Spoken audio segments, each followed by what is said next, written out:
ಆತ್ಮೀಯರೇ ನಮಸ್ಕಾರ. ಒಂದು ಸುಂದರವಾದ ಜೀವಿಯನ್ನು ನೋಡಲಿದ್ದೀರಿ ಈಗ ನೀವು. ನನಗೊಂದು ಕಾರಿನ ಗ್ಯಾರೇಜಿಂದ ಕರೆ ಬಂತು.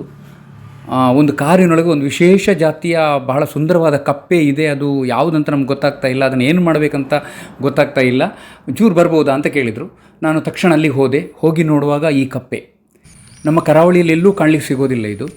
ಇದು ಭಾರತದಾದ್ಯಂತ ಪಶ್ಚಿಮ ಘಟ್ಟಗಳಲ್ಲಿ ಅಥವಾ ದಟ್ಟ ಕಾಡುಗಳಲ್ಲಿ ವಾಸ ಮಾಡುವಂಥ ಕಪ್ಪೆ.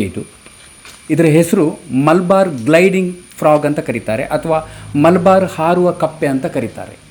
ಇದೀಗ ನನಗೆ ಸಿಕ್ಕಿರುವಂಥದ್ದು ಎಷ್ಟು ಸುಂದರವಾದ ಮೈ ಬಣ್ಣ ಇದೆ ನೋಡಿ, ಹಸಿರಾಗಿದೆ. ಇದು ಹೆಣ್ಣು ಕಪ್ಪೆ. ಸುಮಾರು 4 ಇಂಚು ಉದ್ದ ಇದೆ, ಅಂದರೆ 10 ಸೆಂಟಿಮೀಟ್ರ್ವರೆಗೆ ಉದ್ದ ಇದೆ.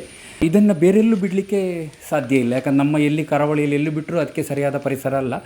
ಅದು ಯಾವ ಕಾಡಿನಿಂದ ಯಾವ ಕಾರಿನೊಳಗೆ ಬಂದಿದೆಯೋ ಗೊತ್ತಿಲ್ಲ, ಆದರೆ ಅದಕ್ಕೆ ಬೇಕಾದಂಥ ಒಂದು ಬದಲಿ ವ್ಯವಸ್ಥೆಯನ್ನು ಮಾಡಲೇಬೇಕು. ಹಾಗಾಗಿ ನಾನು ಒಂದು ದಟ್ಟವಾದ ಕಾಡಿಗೆ, ಒಂದು ಹೊಳೆ ಬದಿಯ ಕಾಡಿಗೆ ಇದನ್ನು ತಂದು ಈಗ ಬಿಡ್ತಾ ಇದ್ದೇನೆ ನೋಡಿ. ಸಾಮಾನ್ಯವಾಗಿ ಗ್ಲೈಡಿಂಗ್ ಅಂದರೆ ಒಂದು ಎತ್ತರದ ಮರದಿಂದ ಅದಕ್ಕಿಂತ ತುಸು ಕೆಳಗಿನ ಮರಕ್ಕೆ ಸುಮಾರು 30ರಿಂದ 40 ಅಡಿ ದೂರದ ಮರಕ್ಕೂ ಅದು ಗ್ಲೈಡ್ ಮಾಡುತ್ತೆ, ಒಂದು ರೀತಿ ಹಾರುತ್ತೆ. ಹಾರುವುದಂದರೆ ಒಂದು ಮರದಿಂದ ಇನ್ನೊಂದು ಮರಕ್ಕೆ ನೆಗೆಯುವಾಗ ಈ ಕಪ್ಪೆಯ ಕಾಲುಗಳಲ್ಲಿ ಜಾಲಪಾದದ ರೀತಿಯಲ್ಲಿ ಒಂದು ಜಾಲಿಗೆ ಇದೆ. ಈ ಹಾರುವಾಗ ಗಾಳಿಯನ್ನು ಹಿಂದೆ ತಳ್ಳಿಕೊಂಡು ಅದು ಇನ್ನೊಂದು ಮರಕ್ಕೆ ಹಾರುತ್ತೆ. ನನಗಿಲ್ಲಿ ಆಶ್ಚರ್ಯ ಆದದ್ದು ಏನು ಅಂದರೆ, ನಾನು ಮರಕ್ಕೆ ಬಿಟ್ಟಿದ್ದೇನೆ ಕಪ್ಪೆಯನ್ನು, ಬಿಟ್ಟು ಶೂಟಿಂಗ್ ಮಾಡ್ತಾ ಇದ್ದೇನೆ, ಅದು ಎಲ್ಲಿ ಹೋಗುತ್ತೆ ನೋಡೋಣ ಅಂತೇಳಿ. ಸ್ವಲ್ಪ ಮೇಲಕ್ಕೆ ಹತ್ತಿದ ತಕ್ಷಣ ನಾನು ನೋಡ್ತಾ ಇದ್ದಾಗೆ ರಪ್ಪನೆ ಒಂದು ಪಕ್ಷಿ ಹಾರಿದ ರೀತಿ ಶಬ್ದ ಬಂತು ನನಗೆ. ಈ ಗಿರ್ಗಿಟ್ಲೆಯನ್ನು ಹಾರಿಸುವಾಗ ಒಂದು ಗಾಳಿಯಲ್ಲಿ ಶಬ್ದ ಬರುತ್ತೆ ನೋಡಿ, ಅದೇ ರೀತಿಯ ಶಬ್ದ ಬಂದ ಕೂಡಲೇ ನಾನು ಮರವನ್ನು ನೋಡ್ತೇನೆ, ಕಪ್ಪೆ ಅಲ್ಲಿಲ್ಲ.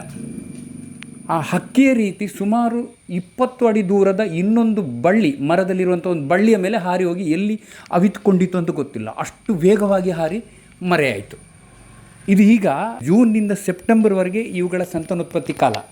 ಹಾಗಾಗಿ ಹೆಣ್ಣು ಓಡಾಡ್ತಾ ಇದ್ದರೆ ಅಲ್ಲೂ 4-5 ಗಂಡು ಕಪ್ಪೆಗಳು ಇರುವ ಸಾಧ್ಯತೆ ಇರ್ತದೆ. ಹಾಗೆ ಇದು ಆಕಸ್ಮಿಕವಾಗಿ ಈ ರೀತಿ ಕಾರಿನೊಳಗೆ ಬಂದುಬಿಡ್ತು. ಅದಕ್ಕೆ ಬೇಕಾದಂಥ ಒಳ್ಳೆ ತಾಣಕ್ಕೆ ಬಿಟ್ಟುಬಿಟ್ಟಿದ್ದೇನೆ ನೋಡಿ. ಇದರ ಸೌಂದರ್ಯ ನೋಡಿ, ಎಷ್ಟು ಚೆಂದ ಇದೆ ನೋಡಿ. ನಮಸ್ಕಾರ.